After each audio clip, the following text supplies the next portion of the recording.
Hello, I'm Rymn Massand, and today we'll be talking to three amazing jewelers.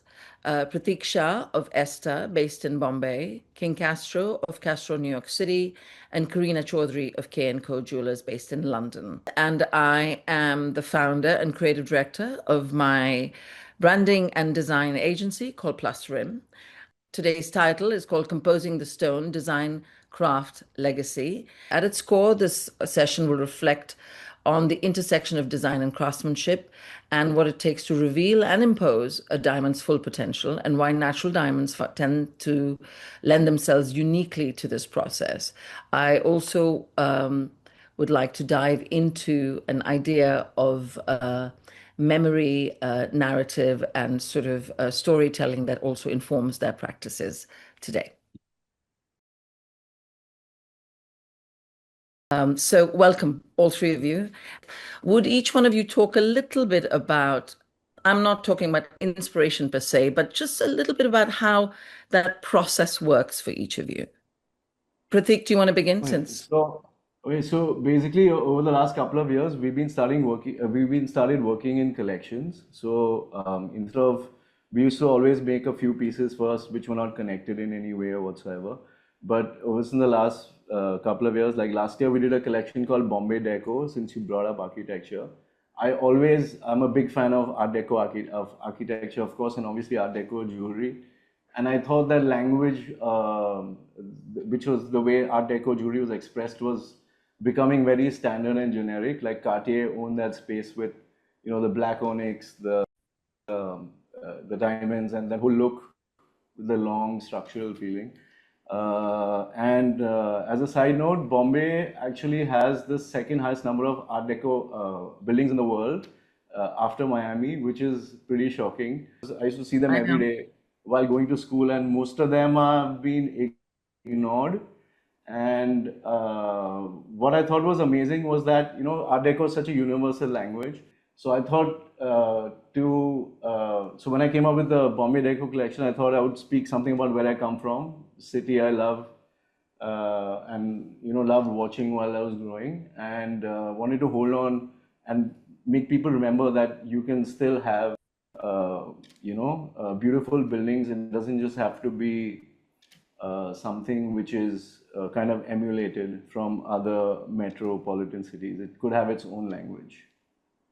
So, Thank so, so most of the jewelry, yeah, most of the jewelry is supposed to merge craft and consciousness. That's our whole idea, is to basically make you feel something, make you remember something, and make you God. connect with something, so just you could express yourself better, where you come from, for example. Got it. So I'm going to get back to uh, using the kinds of stones you did for the Deco collection because I love that collection. But I'm going to move to Karina and Castro and find out if you had a similar. Um, it's not a bout of inspiration or one particular thing, but are there things that move you to create certain things that you feel are important in your designs?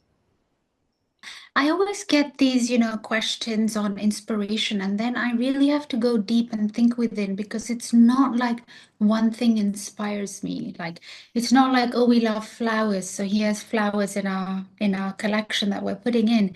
It's more about a deep story or a message that I feel very connected with, that I really want to represent. And then I'm also an artist. I've been painting since I was a child.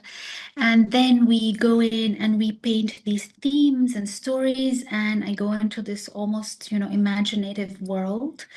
And I feel like very drawn to nature, of course, because I believe that every pattern that we make has already existed in nature in some way or the other.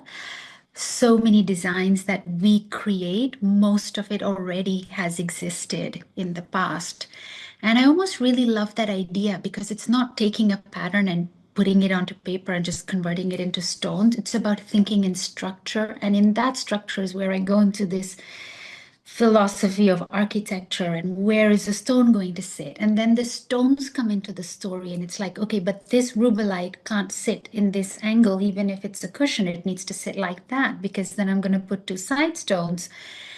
And that's when I really love to think about structure, but I really love storytelling and I love emotional journeys. I feel like a lot of our clients, when they see our pieces, it's something that they cannot explain, which is what makes them want to have something. They look at something and they just know it's theirs. And I think it's this emotional connect that they connect with the piece or the design. And then they get to learn about our story or the theme or what we've done. We launched this year a new collection called the Summer Forest. Just a quick brief on this note, which is all my summers hiking in the Engadine and the Swiss mountains with the children. And it takes you through this pathway of the flowers that you'll see during only the summertime, or the ladybirds, or like the little animals you find there, but only during summer. And it's almost like hiking through that forest. And this collection just takes you on that journey. And I think the word inspiration, I think, is far too overused in a way. Especially when it pertains to the kind of work that the three of you do, or all of us creatives do, I would call it more a memory bank, where you Mm. have all this that has gone in, even before you even realize it's sitting somewhere in there, like 3 layers deep or whatever it is. So, Castro, why don't you tell us a little bit more about? Yeah, I think a memory bank is a very interesting way to put it, because I think that with the approach that my father took and that I am taking as well, um, I think we're we're both dreamers. You know, my dad said a lot of his designs came from dreams, and I feel lucky enough to have dreams where sometimes I'll see the design itself, and then I just wake up and start sketching, and I think that it's a very um, I would say subconscious experience where I do go to museums. I would go to museums with my dad. We would go to galleries. We would have these experiences, living life, sometimes traveling, sometimes being with family, and all of these different memories and different moments that kind of just add up. And I can't speak to what was going on in his head per se, but I think that in my experience, like designing this new collection, um, it's been interesting to find references that feel personal, to my heritage and my culture, um, as the same way that my father did, and then also things like pop culture, things like music, things like memories. This collection, it's funny the way that the things come together, because you can't always predict it. It's the grief of losing a parent. It's the heartbreak of losing somebody that I loved, and the transformation that has happened through those processes, and all of the different moments that happened along the way, and then tying in all of the references that have been collected during that time too. Um, so I think that in a weird way, in the dreams, those things just kind of like come and they melt together, and they just turn into these like crazy creations. So I try to, as much as the research is a big part of it, and even the story is a big part of it, I think the story for me at least comes later, much later, as the things kind of melt together in the dreams and in my subconscious, and become these kind of creations where it's can be hard to remember where the different pieces came from, and how they actually came together. But I like to try to throw away all of those things, all of the research and all of these things, and just get in the sketchbook or just start creating models and things like that. And I think my father worked very intuitively in a similar way, and that's kind of what I learned from him, was to just try to live life and allow it to just passively influence the design choices and the things that we create. I think that's a lovely way of putting it, and I think most creatives would say, if they thought about it long enough, that a lot of stuff percolates, and you don't know when it kind of comes to the surface. Um, Yeah. Sort of on that note, just moving a little bit into Karina, you'd mentioned this idea of like looking at stones and saying, I would really like it to be this or that. So when you are looking at something that you want to create, let's say you've sketched it or you have it in your head, or it's an amalgamation of things you're kind of putting together, how are you approaching the stones you use, whether it's the diamonds or any other stones that you are sort of combining together? Yeah. So usually I would look at, like, let's say the diamonds that I'm going to work with to go in a certain collection. And it's really hard to describe because although I know that a lot of our clients will, want the certificate and they're very particular on what they're having, but I really always feel like you don't wear the certificate, it doesn't dangle on your ears. And I feel like when it comes to me, I look at the color. It can be a cape colored stone or, an off colored stone, and can be an SI1 stone, but I find that beauty in the make, in the way it's cut. And I really feel like for me, I don't know, but it's like I really know that the stones talk to me. They say to me, like, it's this unsaid connection. It's against everything that I learned in gemology school of how proportion, cut, and this, everything in the perfection and how you look for that perfect diamond. But for me, it's when I create it, it's almost like the imperfect diamond that really, really sometimes speaks to me, even if it's got a little bit of a thick girdle. I feel like the stones really have these strong energies that almost lead me towards what I'm going to do with them in the work. It's never like, okay, here's this, here's the I'm going to find something like 5x4 and stick it in there. Like, that's really, really rare. Used to be back in the day when I did bespoke work.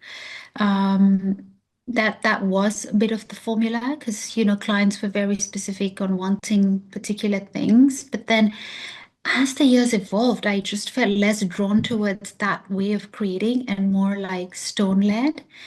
And so it's really so stone dependent. I feel each stone kind of takes me in a direction as to what complementary stones are going to be in the piece, or am I going to add colored stones to this? Is this for the neck? Is this for a hand?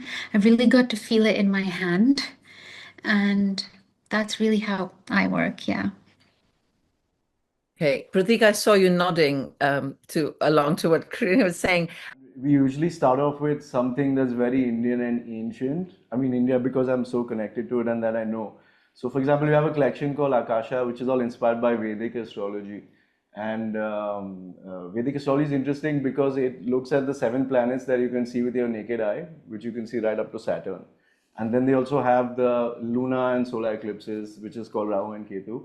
And what's interesting is that each of the planets is represented by a gemstone. And each of those gemstones embody the qualities that that planet gives.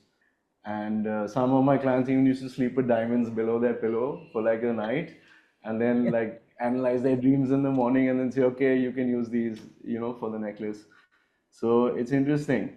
What are the And properties of, so of diamond? Like which planet does the diamond represent, and what are, like you said, it's rubies from are Venus. energy? The diamond is Venus.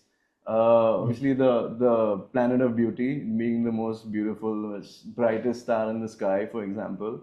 So even if you just look at the properties of Venus and how we associate Venus, looking at Roman gods or even Shukra, it's called in Friday. It represents Friday in Vedic astrology. But yeah, the diamonds, it's all about beauty and aesthetics, which it is, right? Nothing can match a diamond, I feel. Just in terms of its color and it's so neutral, it just goes with everything. Great. King, tell us what are your views or your entry points when you think about stones? And not just design, but when you think about diamonds or stones or whatever you end up using in all of your beautiful designs. Yeah. Um, I think that my father always used very interesting stones. So I think that my relationship to them, um, like Karina was saying, my relationship to them and my experience with them is not so much based on the color grading or the dimensions and the cut and these kind of things, but more so just if they seem interesting. I like inclusions, things like rutilated quartz, raw diamonds. The blue sapphire is really great. Emeralds, just vibrant color. Um, and finding stones that tell a story, that feel like they have something to them. Like this pendant I'm wearing right now, like this one has like a lot of great, Will you lift it up? Oh, perfect. yeah, Oh, yeah, great I saw. Oh, that's touch yeah, to it. the lock. It's And beautiful. yeah, and other things to it. And it's funny too with like the surge with desert diamonds right now. Like, my father was always into brown and tan diamonds, at a time when they were considered, I guess, like a lower grade, but we never really looked at it that way. It's just like, oh, a chocolate diamond, like that's beautiful, or this diamond with this crazy spider web inclusion inside of it, or the rutilated quartz with the black jets shooting through it. Like all of these things, they just add character to me. So I think that, like, based on my background, and also now like looking at stones myself, what I'm always looking for is just like, it's just character. um some people care about the color grade and VS or VVS or this kind of stuff, but to me it matters to me if it informs the design or informs the story that we're trying to tell more than anything. So I think that that's kind of my perspective when it comes to stones. Also, so what I'm also hearing is that, so much of it is an emotional connection, whether it's yours as designers or it's your clients as someone who actually ends up wearing them. So there's this sort of thread of sort of this very human emotional connection, this idea of a stone. I mean, we're talking about diamonds at this moment, but also a stone. There's this very obviously they're human hands, especially with natural stones that kind of that shape them and make them and refine them. But there's also a very human quality given their history, where they were in the earth, how they've come into being. And is that something for all of you that you feel like it's an actually a real sort of palpable human connection with a stone, or a set of stones when you're making something? You feel some more attached to some, and less to others. Quick. For me, I just feel like it's an energy, and like nothing can take that away from that stone, whether it's quartz, citrine, brown diamond, rose cut diamond, a very large 10 carat round natural diamond, opal.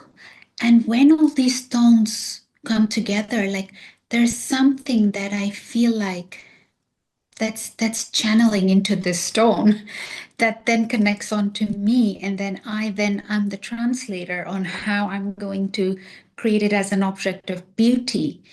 And I think that energy is really, really deep rooted, and you cannot create that. Like, human cannot make that. That is created by earth, and that's why they're called, the beauty of these natural things that we love to adorn ourselves with. So yeah, that's my 2 cents. Just to expand on that a little bit, I was also thinking about the people your clients, for example, right? At the end of the day, you have clients, all of you, and are there pieces that you feel speak to certain people? Okay, so because we have our own high jewelry collection and fine jewelry collection, I feel like when we do bespoke appointments with clients at the atelier, people are just drawn to certain pieces, certain people just connect. And I believe and I know in my inner self that they're connecting to the energy in this piece. It's not like one looks more beautiful on her and the other doesn't really look. I mean, they're all beautiful. It's just about that mix of energy that comes together, that people feel this attraction to. Like, she comes in and she walks through the pink room and then she just loves something. It's like, oh my God, these are so for me. I'm in love. I'm just in love, Karina. I've got to have this. And I always wonder and think, like, why do women come in here and why do they have these reactions? Like, I really like to study this, and it helps me. And I believe that it's that energetic connection that they have. Right. King, do you want to speak to Yeah, that a little bit? yeah, sure. We don't do too many commissions, but I do think that it's an interesting question of do pieces or do certain stones seem to maybe gravitate towards certain people, because I definitely feel that way, especially given how unique a lot of Castro designs are. Sometimes with my father's work and now with the new pieces as well. Sometimes somebody walks in, or I meet somebody they're interested in, I'm like, I don't know. I don't know if this is like feels aligned. Because there's such bold pieces. And so when I look at clients, as much as they're trying to figure out if they want the jewelry, I'm also trying to figure out if I want them to be part of the story as well, and how they can align with it. And a lot of the people that buy our jewelry are very, adventurous, very independent, um, very eclectic. And so like I'm always looking for that. And we have this great piece that my dad made called the Kathmandu ring, and it's this giant carved jade like tiger set with emerald cabochons and like this gold wire in all of the details. And I mean, I've had a lot of people fielding interest, but I'm like I don't know. I feel like when the right person, I'm gonna know it. I'm gonna know it exactly, because it's such a powerful piece. I'm like, I want the person that gets it to live in that power. And I don't know, maybe it's not always the best for business, but I think it's also highly important that all of the energy and intention that went into this piece, now it has an energy to it, and I want it to go to somebody that is going to complement their energy. And I think that is kind of what I think about. And also sometimes the same happens with the stone. Like the stone has so much presence, and so it's like, okay, how do we create something that's going to honor this stone and how special it is, which I think, in the experience of watching my dad and also now of myself designing works, sometimes the stone can just sit there for a long time. It's just like, okay, it's like when what like Michelangelo and these guys, they say they the sculpture was inside the marble. I kind of feel that way about some of these jewelry pieces, and it's like, okay, it's just not the right time yet to find the piece inside the marble. And one day it just clicks, and that's the day that maybe start sketching, or maybe start creating the actual components that go around the stone. I think that's a great answer. I'm going to use this as a segue to Madonna wearing your piece at the Met Gala, talking about the Yeah. right person in terms of boldness or character or personality. That was certainly what to me felt like obviously a great fit. How did that come about? Yeah, perfect fit. It couldn't have been better. Yeah, so I definitely have to shout out Carpenter's Workshop Gallery and Tamara, who is the director of the jewelry department, because the Madonna's team had reached out to Carpenter's, and they were asking for selections, and love her to death, because she was like, "You guys only need one piece." You guys only need one piece. This is the piece. I'm not going to recommend anything else. This is it. And, she had Isabella Blow's hat. She had the YSL. And of course, she's Madonna. And I couldn't believe that it felt like such an alignment, I think, with our aesthetic and with the story that they were trying to tell.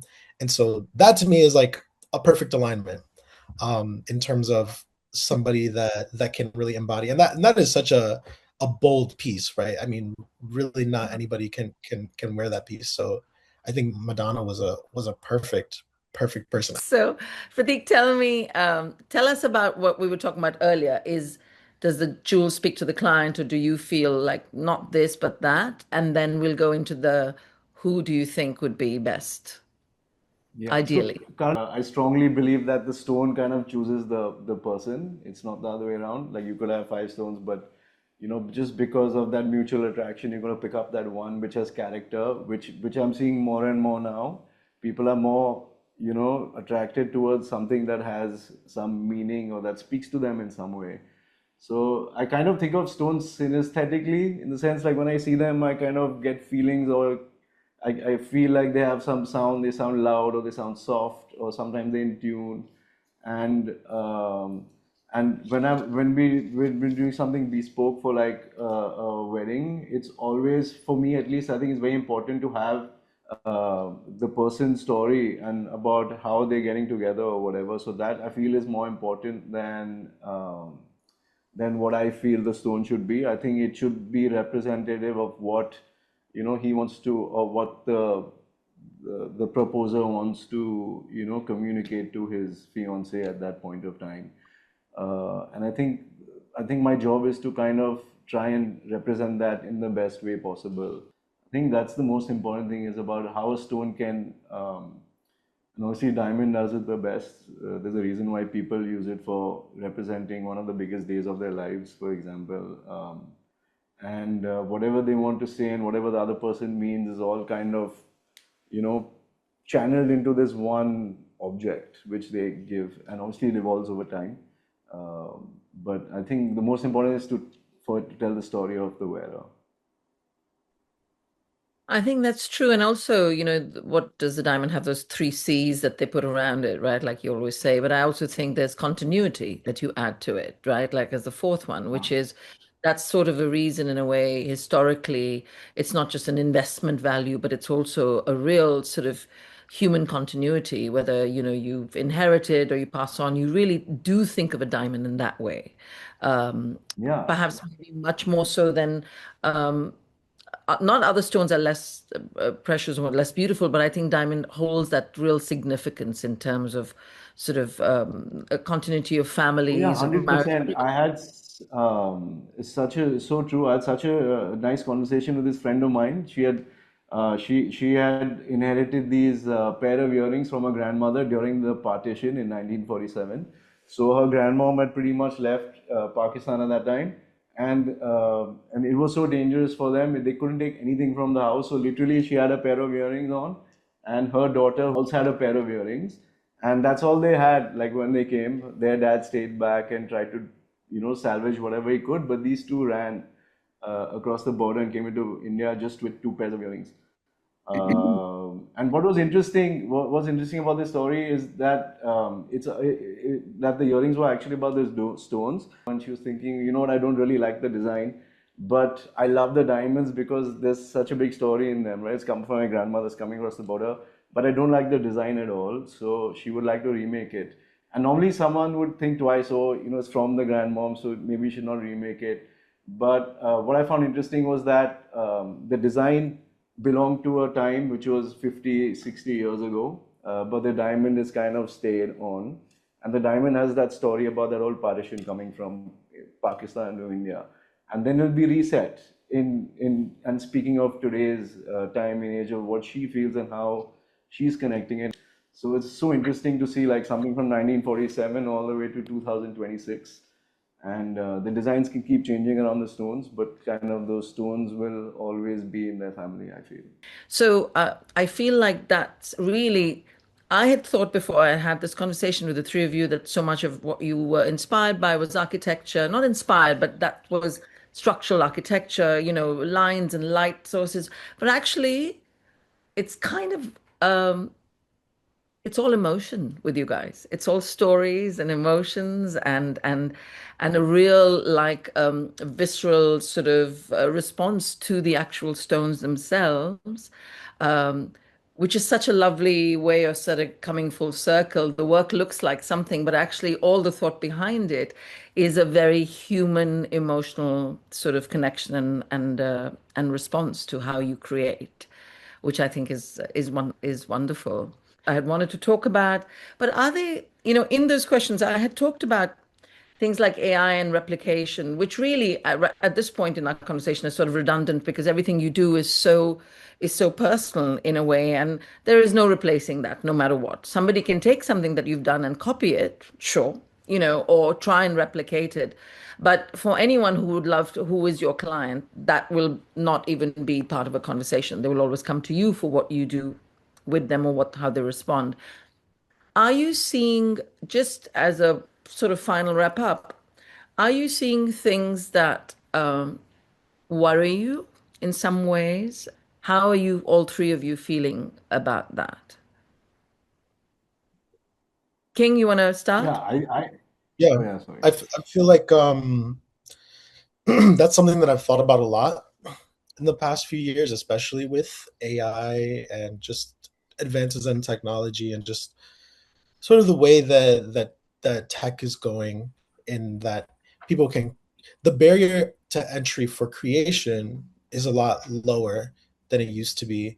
But I think that I'm not so worried, but I think that there's a few reasons that I'm not so worried. I mean, one is that I think that as much as the barrier to entry is lower, I think that also means that there is like a flooding effect. There's like a flood of all these things, but they only exist kind of at a certain, I think, level of creativity. And there's a lot to choose from, but it's kind of like, to me, it's like, okay, it's like McDonald's, you know. You can eat McDonald's, you can eat Wendy's, you can go to these places. You're full when you eat it, maybe, but what is the long-term effects, you know?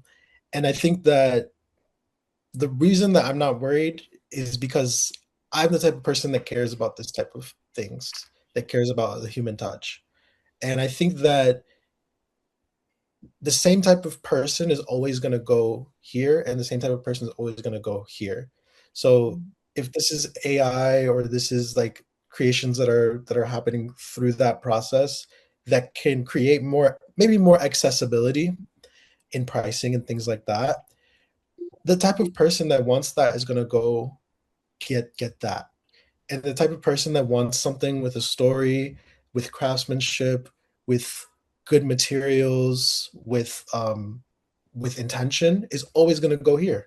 And so I'm only really focusing on this person, and I try not to focus on this side of things, or worry about what's going on with this, because I like to believe and have faith in like my clients, that they're always going to go over here where their stories matter.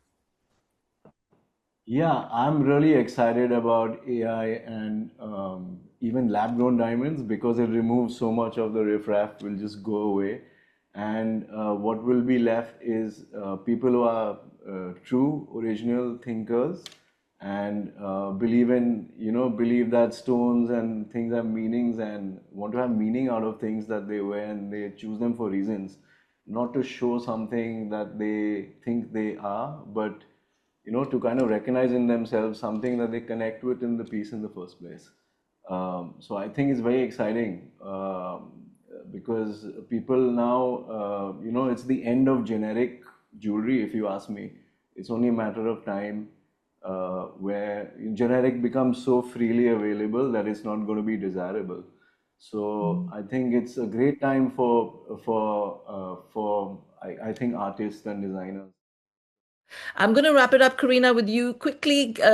I feel like in this world of, when you say you're like giving a customer or a client, or you create, a create is a creator.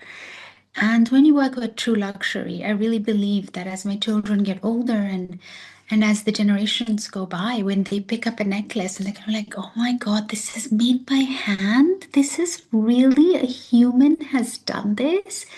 It is going to feel this extra special feeling for them, more than we feel now when we see handmade, or, jewelry that's created by artists.